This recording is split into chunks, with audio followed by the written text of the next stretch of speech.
It has been said that average people want you to stay average.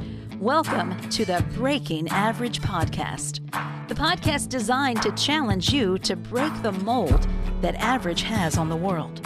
Each episode offers insights directly from those who choose to break average every day. Now, for the latest insights, here are your hosts, Paul Gustafson and Rick Morris. Welcome to another edition of the Breaking Average podcast. I'm your co-host, Rick Morris. I'm here with my great friend, Paul Gustafson. How you doing, Paul? Rick, always good to be with you. I'm fantastic. So I'm excited about our discussion today. Yeah. So we're going to continue our how-to series. And so I'm going to let you tell the audience here, what are we talking about how-to today, Paul? Yeah. I think the opportunity is for all of us to be leaders. And the question is, how do you influence without power? Ooh. How do you influence without that position or the power? And I think this is a really important conversation, because some people, and I've met them along the way. I've been one myself who felt like, well, I don't have the position. I don't have the power to be a leader. Well, wait a minute. Au contraire, there's some opportunities here, and we're going to talk about it today, Rick. So, yeah. I'm going to have to fight. This is my whole life, my whole career is influence without power. So I can't wait to dig in. So let's just, in fact, without ado, let's just kick it in. Let's start with that first point. So what if, let's talk a little bit about our Maxwell experience. I mean, both of us. I've got a story for you. Yeah, I got a story right away for you. So you know who Charlie Wetzel is? I do. Yeah. So very first IMC. This is August 2011. I'm in the room. John Maxwell, my mentor, there he is. And I'm in a position at my work where, I'm a co-founder, I'm a leader, but I'm not the CEO. I am not the president. I am the chief technology officer. And so I had a question that I wanted to ask John, but I couldn't get to John. So I find Charlie. I say, hey, Charlie, John's got a lot of books. I've read a bunch. But I want to know, and this wasn't just for me, although it was for me, but there were some others too that I wanted to support. The question that I had for Charlie was, what's the best book that John has for somebody who's not in that top position, in that position of leadership, but they still want to lead? How do you put him in that? And I described my scenario, CTO, like here I am, I'm trying to push capability and all that. And I'm still trying to influence others, but I'm not in the same position as far as the number of direct reports that I have. How do I put myself in a position to lead others when I don't have them under my supervision and care? I'm leading from the side, not from the top down. So he understood. He says, well, it's interesting you mentioned that, Paul, because that's how I feel as well. Now, I'm not trying to throw Charlie under the bus. He's fantastic. But what he expressed to me, he says, understand what I'm going through. As a writer, I am trying my best to serve John Maxwell and others. So I think John was his predominant person that he was writing for. He says, I've got to put myself in position to be able to lead effectively without being in that position of leadership. And this is so critical. In the book that I recommend, and he shared me, it was 360 Leader. And he and I talked about 360 Leader, about really coming around and understanding the circle of influence that we have. Like, we might think that the leader, there has to be a position at that top for us to lead, but we can lead wherever we're at in that circle. So it was just a great conversation. It was really helpful to have that conversation with Charlie and recognizing that he is a leader and he knows that he is, but it's not in a position of power and, of placement in terms of where they are at in the ladder. So that was my Maxwell story. Yeah. Mine is similar in the sense that it's through service. Yes. And it's through service with pure of heart. Cause I can tell the people that are coming up and say, hey, let me know whatever I can do, or tell me what I can do. And that their heart's not in it, or that they're just trying to get there. But I observed my first Maxwell conference. I joined in 2014. I went the first time. It was, it's overwhelming and all that stuff, but I watched the room, and coming from an event coordinator and running events, I've always watched the sides of the room anyway, right? I've never really watched, you watch what's on stage, but I'm always watching what's going on the side, who's dealing with problems, that kind of stuff. It's just where my eyes go. And I remember seeing these team ambassadors, and I saw you, I saw Mark McAuliffe, I saw Sheree Griffin, and these were people that I wanted to be able to learn better influence. And to me, then what I want to do is serve the people that have more influence than me so I can learn from them. That's just how I go. And again, serve with pure heart. So I don't go to serve. I serve with the intent to get to know you better. But if that doesn't occur, that's not why I serve. It's really hard to kind of explain that. But the point is I'm going to go serve. And if it works out great, then I'm advancing forward. But if I don't, then I don't quit serving. Right. Yes. I'm serving with that pure of heart. And so I made the intention that I was going to be a go-to person in IMC for anything, like whatever you need me to open the door, you need me to break down a room, you need me to put stuff together, beforehand, doesn't matter. Like I'm going to be that reliable person and focus on that. And so I did. I remember one of my first posts was serving. We used to have that section where the President's Advisory Council was, and you would have those special like breakfasts with new members to bring them in and have conversations and that kind of stuff. And so there was always a breakfast line for that. And that was my first post. I just served. I really loved the food room. And I was like, I'm going to be here every meal in the same spot. That's what I'm going to do. I'm going to push myself. I'm going to serve, but I want people to start to go, that guy's always right there. Like and without question, I never said anything to you guys. I never approached you guys. You started coming to me and asking me for things or to knock, hey, this is a problem or that's a problem. Can you go fix it? And I did. And I would just get right back there on that post. And then eventually, we would be in other areas and you'd be like, who are you, dude? Like, you're always there. You know what I mean? Like, tell me your story. And that started to broker a friendship and eventually y'all became my inner circle. But my point to that is through service, you can learn influence through work ethic and doing it. And then it was maybe 4 years later, John actually on stage was telling the story about what he told, I think it was his nephew. So his nephew got a job and he said, if you want to be the person, he says, here's what I want you to do. First of all, every day, look for something that you can do that's outside of your job responsibilities that you can just help somebody, not for any other reason, but to help them. And he said, then go into book a meeting with the CEO. You go into that office with a business card and say, hey, I'm new here. I'm looking to get them. Here's my number. You call me for anything. And he goes, and then when they call, you do it without question. Yeah. Without question, you don't complain. You do it without question, and you'll rise up the ladder fast. And so it's exactly that. Yeah, it's powerful. There's a bunch of things that kind of trigger for me as you share that. First of all, I remember you serving in the lunchroom, and that was probably the best place to serve because there was other locations that it didn't seem like you're serving them. It was more like you were selling. Right. Yep. And the difference here is look for the opportunities to serve.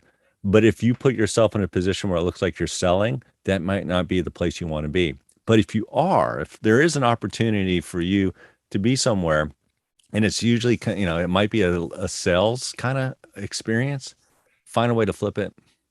You're not there to sell. You're there to serve. Yeah. And it starts with your mindset. And I screwed up on this one, right? So Maxwell event, back to what we're talking about. So I'm helping out with mentorship. And I feel like, I'm going to try to sell mentorship. No, you don't need to sell mentorship. You know who told me that? Was Paul Martinelli. You're not trying to sell mentorship. You're just trying to serve. And that changed the game. I'm like, you know what? Maybe that's how I approach all through life, not just at a Maxwell event. And for the customers that we're supporting, we're there to serve them, not sell them. So I think that's important. And what triggered for it was, you've heard of Dave Ramsey. Oh, of course. Yeah. So I go through his program a few years back, and I'm listening to an audio, and he's talking about salespeople, about buying, when you go to buy a product, who to look for in a salesperson. And, he stereotypes the salespeople just like we all do. And he, as kind of he's very funny. So he sets that one up and he says, but let's be honest, those aren't the kind of folks that you really want to work with, is it? No. Let's talk about the real benefit and the value of a salesperson who serves. And he lays that out, and he talks about how to, as a consumers, we can engage with those kind of folks to find them and look for them. But it turned on a switch for me to realize, wait a minute, this is an opportunity for me to understand the real power that somebody has when they serve. They can lead in a position, even though they may be a salesperson, they can be an influential leader if they serve. And sure enough, my wife and I listened to this audio, Dave Ramsey on Financial Peace. We go to buy a mattress, and Alfonso at the mattress store was that perfect servant kind of guy, right? He wasn't trying to sell us. He wasn't like the used car guy. He was just there to serve. And that really stood out for me. And I realized, wow, that's an influential leader. And he's not really in a position of power. Yeah. He's just there to serve. So, and it comes back around. And so I'll tell this one last little story back at IMC, but it's not an IMC. It's the same hotel. It's Chick-fil-A. And you've heard of Mark Miller, right? Oh, yeah. We've had Mark on Breaking Average. Yeah. He's been on the show. So we had already had some connections with them, and we realized that he's in the hotel, and we're like, hey, Mark, just wanted to say hi. And he says, come on by. We're setting up. Now, this is right before the owner operators are all coming to the Orlando Marriott for their big Chick-fil-A event. And he's there serving. Here he is. He is on the C-suite, and he's serving. He's working with the rest of the guys, putting stuff together. And that really stood out for me. It wasn't about the badge, it wasn't about his position. It was about him serving. And then he served us. And I remember he says, Paul, I want to give you this. And he gives me this book right here, the Chick-fil-A Playbook. And the playbook has got all sorts of things about being an effective leader. It's kind of interesting. I just had it right here. And you brought up this topic. Yeah. It's right here. Being an effective leader, no matter where you're at, being a high performer, being a contributor, being a contributor, and Liz Wiseman, we just finished this book in my Wednesday group, Impact Players. Again, I got this book right next to me, like how to be an impact player. The opportunity is there for all of us to be an impact player. And I love this serving concept that you're bringing up. I think it's so important. Yeah. So going back to IMC here for a second, so the other thing is to fall in love with that service. So I really enjoyed being in that food room. And so what I started to do is saying, you know what, I'm going to work every meal. So my shift was supposed to be like for 45 minutes on a lunch, and then the next day, 45 minutes at breakfast or whatever. But I worked breakfast, lunch, and dinner, and I was in the same spot. I would say it was probably my 6th or 7th IMC now doing that. And being in that same spot. And I loved it too, because I got to see everybody, because I was right at the crossroads. Everybody walked through the food room, got to say hi to everybody I wanted to see, and was just there, doing my thing. But two things that I didn't anticipate happened. One, I became really, really good friends with the Marriott staff, which led to influence in other areas. So when I had to go eat dinner or when I needed something out there, I was serving them and they started to serve me back, right? That reciprocal thing. But I'll clearly remember one of the things that a lot of people know me from the Maxwell thing is the hug demo. And the hug demo was something that started with Paul and Scott Fay. And then Paul was playing with the format when Scott had left, and he would bring different people up there. There was the one year Richard Mobley was up there doing that. And, it's a funny little gag thing to kind of warm up the room and get everybody going. And so I'm there for breakfast. I'm in my spot, and Paul just is walking by, and he looks at me and he goes, the hug demo, right? And I said, yes, sir. He goes, good, you're doing it. Meet me on stage at 20 minutes. I was like, all right. So I went over there and did my first one. And then that became the thing. I did the hug demo, the next 6 or 7 times, right, Paul? But the point is because I was serving and because I was consistent in serving without ask, right? I was always in the same spot, always on every shift, even though I wasn't asked to, and I didn't ask for anything for doing that. It led to an influence part where I honestly think Paul forgot that he hadn't lined somebody up, walking by, saw me, and he was like there.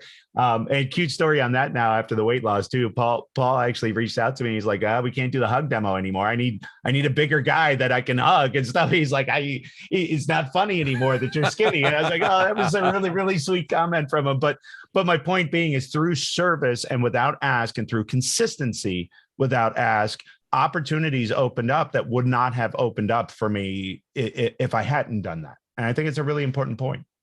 I love it. That's so good. You know, I want to share, and maybe I'm diving a little early on a tip and challenge, but I think it's such an appropriate thing to share now. You know, what Rick's sharing is so important. What I encourage you guys to do is follow Mark Miller's little mantra that he did years ago. And it's called SERVE, SERVE. See the future, or see the opportunities. Look for those. See the opportunities that are there. That's what Rick did. He saw an opportunity to cover a lunchroom.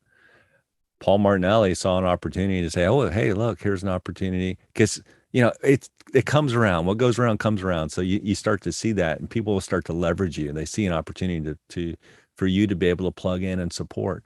So see the opportunities, embody the values. What are the values that are there?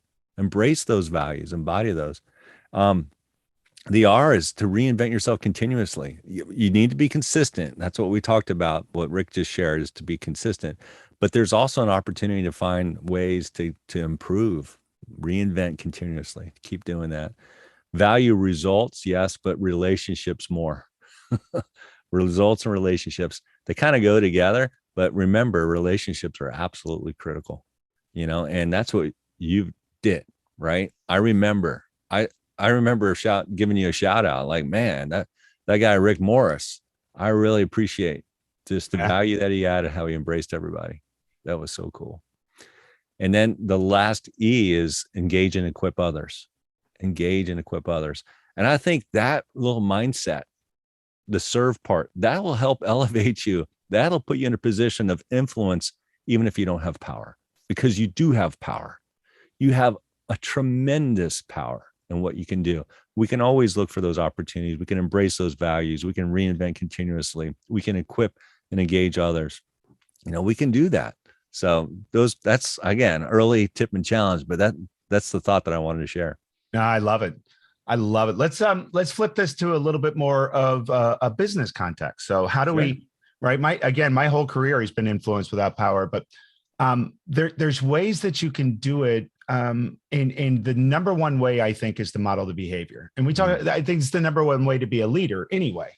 But the story I have there is I was running a PMO for a bank, and we had a rule by fear CIO. This guy was brutal. And he ruled by fear. Like I've been thrown out of his office. I don't know how many times. Paul, just get out of here. And when I started, he really was against project management. And there's a couple of stories, but the end result is I end up still training the project managers of that organization, even though he says he doesn't believe in the concept, right? I mean, that's what influence without power can do. But I remember when I got there, the systems and the things that we had to do didn't make sense to me. And there was other PMOs that were in the bank as well, project management offices, and they were always fighting. This is dumb. We don't want to do this. We don't want to do that. Why do we do this report or whatever? And there was just always resistance. And I had made the decision, you know what? I'm going to follow the process, but then I'm going to have my team do things kind of way I want them to do it. And we'll just, but we're going to comply. Right. So first of all, you can't influence without compliance. You just can't. You can't shake it, because then you're pushing the envelope. Yep. So what I did is I studied all of the inputs and everything that they needed for all these other reports, but I designed it in a way that I wanted to do it that would feed that. It would automate the report so that I'm compliant, but we're doing it a different way. And over time, what started happening is like we had a liaison for IT that reported to us. And we had to give them our priorities, our projects, our dates, all that kind of stuff. And then they would take it to a liaison meeting with the CIO to determine what was going to get done. And so I always had a one-pager, and it had my top 3 priorities, had my top 3 next dates, and my top 3 problems or asks that I needed from IT, even though I may have had 50. And each one of the liaisons, they're flipping papers. They're all over the board. And my liaison would come in there and they'd have this one pager and they just read it off and we would get what we wanted. Right. And what would happen is the other liaison started going, what's that? What's that piece of paper? And he's like, I don't know. It's just something, they give to me. And they were like, we want our people to do that. And so through modeling the behavior and doing things the right way through compliance, just doing them in a better way, people started to go, How did you do that? Right. And it started to change. I remember we had this project, we got hit with a $50 million fine. There was 3 projects, $1 million each, $1 million fine associated them if we didn't complete them on time. I remember going to the CIO and saying, look, I need to be able to do a work breakdown structure and really lay this out so we don't hit this fine. And he told me I couldn't do it. And I was like, well, that doesn't make sense to me, but okay. And so I asked for a meeting in a room with everybody and he said no. So I went door to door and just got all the information I needed, laid it out in a plan, did it the right way, and realized that there was no way I was going to complete the project in time. So I gathered all the information I needed, went to the CIO, and I said, look, I need a server on the raised floor by Valentine's Day that's fully vetted in order to meet this project. He was like, I'll give you one tomorrow. I was like, cool. So I literally circumvented about 5 months of process, Paul. We got the project in. Long story short, we were the only project of those 3 that got done on time. Wow. And so he brings the 3 project managers in. And the question he asked me was, how did I know? How did I know I needed a server on the raised floor by that date in order to make the project? And I said, well, did you know it takes 9 months to navigate the processes that you have in play here? And he said, that's impossible. And he threw me out of the office. Later, he brought me back in and I showed him. And I showed him all the steps that we have to take to get a server onto the raised floor and that it takes 9 months. So there was no way those projects couldn't complete on time. And so he started asking me questions and we were able to change some things. And he still looks at me and tells me he hates project management, still tells me I'm not allowed to do, work breakdown structures and that kind of stuff. But he wanted me to train people on how I put that information together in order to be able to make projects successful. That was a perfect example where I had no power. I mean, I was so low on the totem pole to him, but I actually influenced the entire processes of IT based on doing the right behavior and not pushing that in front of their face. I just delivered results. Yeah. And when those results start to work, people start to ask how, and that's how you can influence. Yeah.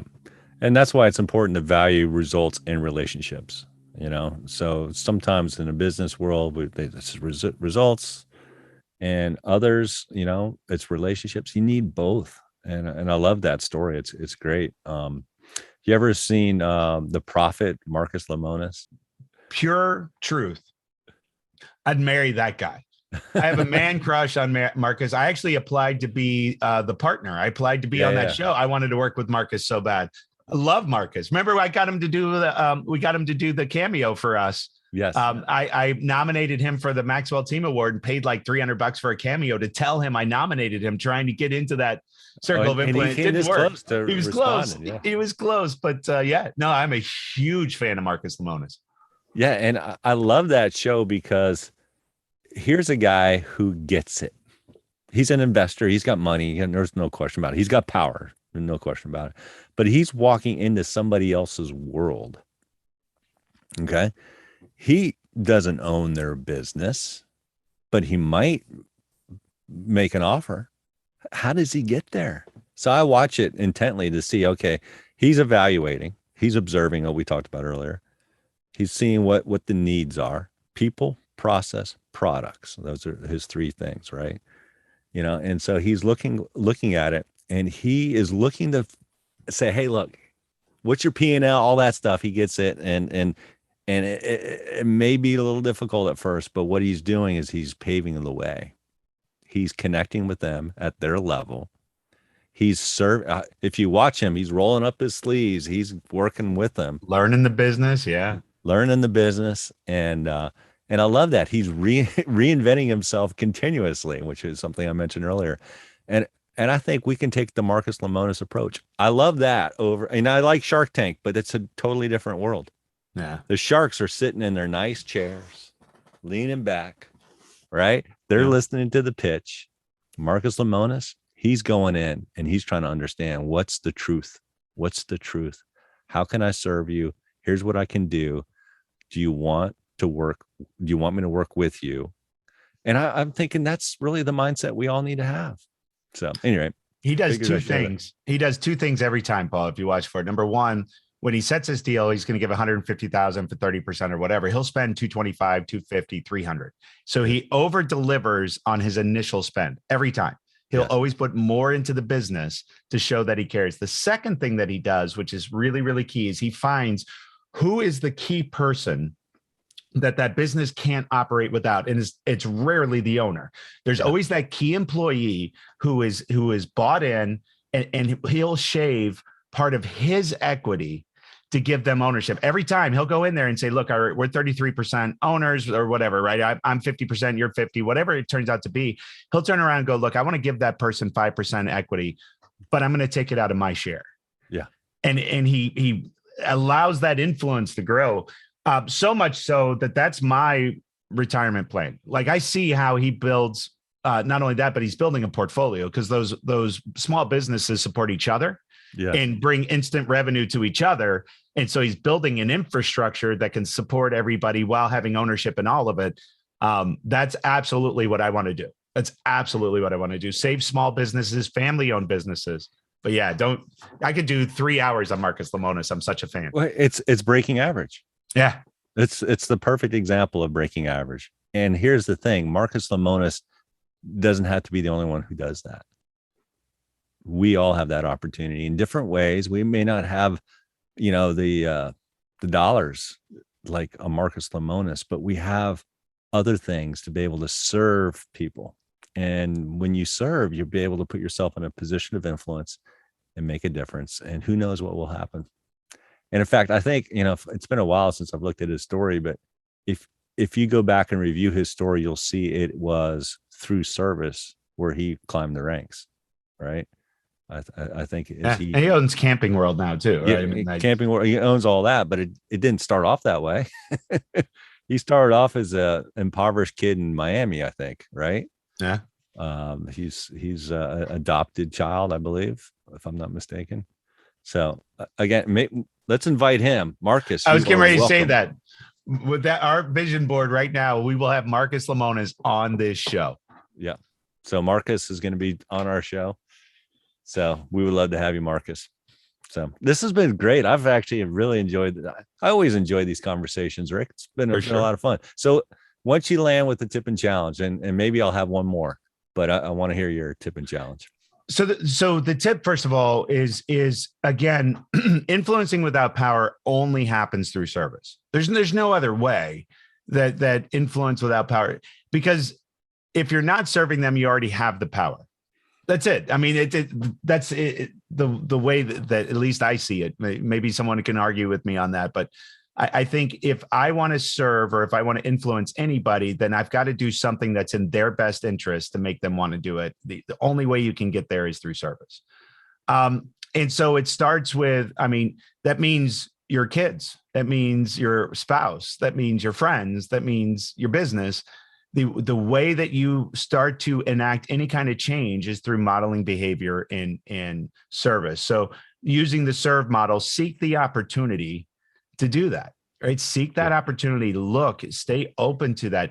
And I know you don't want to do it. It's even better if you don't want to do it, because then you're really in that service. It's not a mutually beneficial thing. It's something you're really doing for somebody else. My challenge is to find a consistent way and to do that. And so we'll dovetail to a well-known story. But through the loss of my father, my dad used to pick up check. I remember as a kid, he would say, look around the restaurant. Let's find a family. It looks like they may need it, or it looks like they're having a bad day. We want to pick up their check, and we want to make sure that that they don't know it's us. That's truly a blind service. Like, we should get no accolades for this whatsoever. And when I lost my dad, that's something I continue to do. And look, there's a lot of times I can't afford it. I shouldn't do it, but I do, because I just know it's going to come back. And through that, that true giving, that true gift, the reciprocal things that have come back to me because of it is insane. But find a way to serve, find a way to do it consistently, and make sure that you're doing that for solely the reason to brighten somebody else's day or to make something else happen.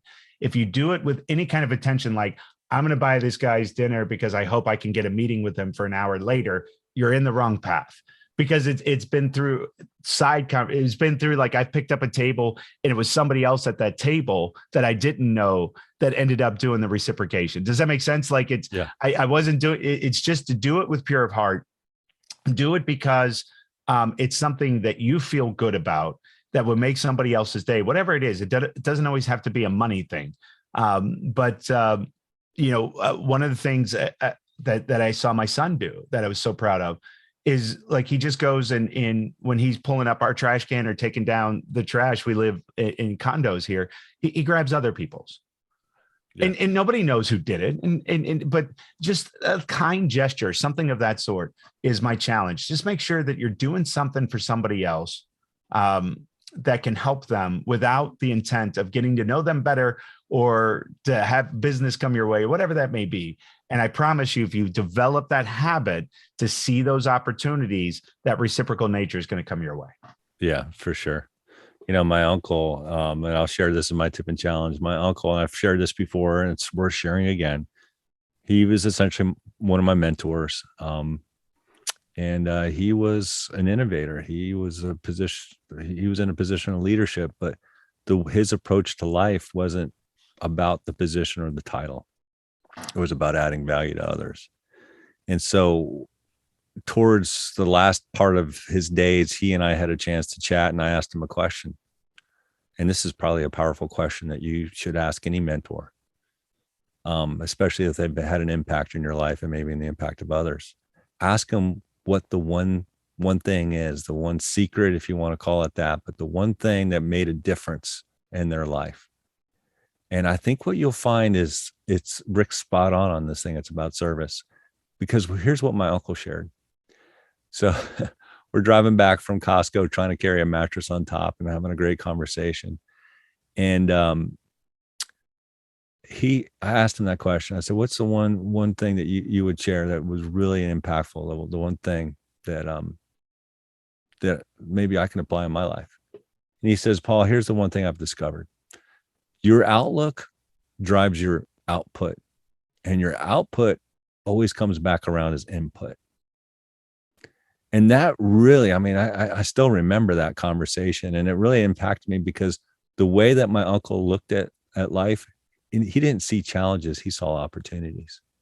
And he went and served others. He would see somebody with a challenge, and he was like, well, let's see what we can do to help you with that. And that was part of his outlook, and because he saw that, he saw opportunities, there was this output of adding value and serving. And then it came back around, and it's to your point that you just made. So that's my tip and challenge for today. And you had me flashback. You had me flashback to what was it? City Slickers. The one thing they never said what the one thing was. It Curly dies before he says it. Yeah. Yeah. Well, here it is. So your outlook drives your output, and your output always comes back around as input. That's it right there.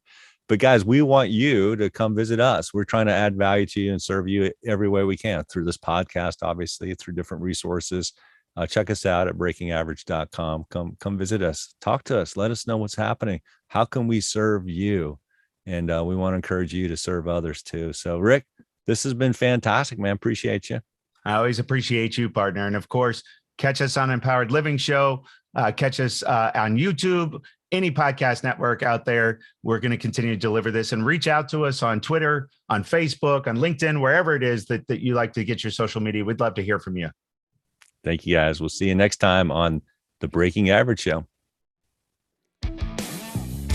Thank you for listening to the Breaking Average podcast. If you loved what you heard, please take a moment to subscribe.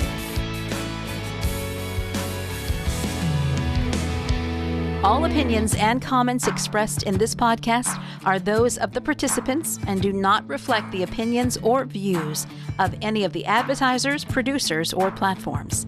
This show was produced by R2 Multimedia. A special thank you to Milestone Melodies for our theme music. As you continue your day, what is one action that you can apply from this podcast to your life? Tune in for our next episode as we continue to challenge everyone to break average.